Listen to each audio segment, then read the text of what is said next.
BRS 25 ఏళ్ల జాతర సందర్భంగా కోల్ బెల్ట్ నుంచి గులాబీ శ్రేణులు ఓరుగల్లుకు తరలి వెళ్లారు. పెద్దపల్లి జిల్లా రామగుండం పారిశ్రామిక ప్రాంతాల నుంచి బీఆర్ఎస్ పార్టీ శ్రేణులు ఎల్కతుర్తిలో సాయంత్రం జరిగే రజతోత్సవ మహాసభకు బయలుదేరారు. ఈ సందర్భంగా రామగుండం మాజీ ఎమ్మెల్యే కోరుకంటి చందర్, నాయకులు, కార్మిక నేతలు, కార్మికులు ప్రత్యేక కార్లలో పయనమయ్యారు. ఈ సందర్భంగా మాజీ ఎమ్మెల్యే కోరుకంటి చందర్ గులాబీ జెండాను ఆవిష్కరించారు. ఈ సందర్భంగా మాట్లాడుతూ 25 ఏళ్ల ఉద్యమ ప్రస్థానంలో కేసీఆర్ తెలంగాణ ప్రజలను దిశానిర్దేశం చేశారని గుర్తు చేశారు. 24 ఏళ్లు పూర్తి చేసుకొని 25 ఏళ్ల వసంతంలో అడిగెడుతున్నటువంటి సందర్భంగా తెలంగాణ ప్రాంతంలో ఉన్నటువంటి ప్రతి గ్రామంలో, ప్రతి పట్టణంలో ఇలా ఒక పండుగ వాతావరణం నెలకొన్నది.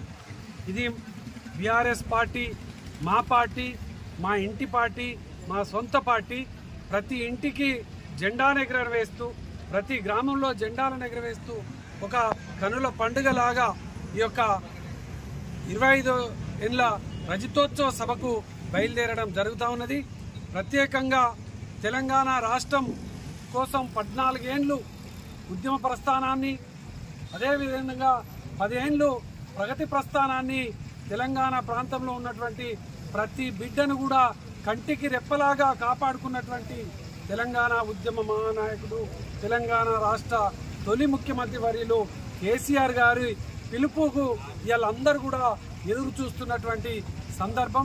వారి సందేశం వినాలని, వారికి సంబంధించినటువంటి పాలనలో జరిగినటువంటి అభివృద్ధి సంక్షేమ కార్యక్రమాలన్నింటినీ కూడా నెమరివేసుకుంటూ కేసీఆర్ గారు ఇచ్చేటువంటి దిశానిర్దేశన కోసం ఎదురు చూస్తూ కేసీఆర్ గారు మళ్ళీ మాకు ముఖ్యమంత్రి కావాలని ప్రతి ఒక్కరు కూడా సభకు వెళ్తున్నటువంటి తరుణంలో రామగుండం నియోజకవర్గం చెల్లి 5,000 మందిని ఇలా గులాబీ సైనికులమందరం కూడా ఇలా సభకు వెళ్ళడం జరుగుతుందని సందర్భంగా తెలియజేస్తా ఉన్నాం.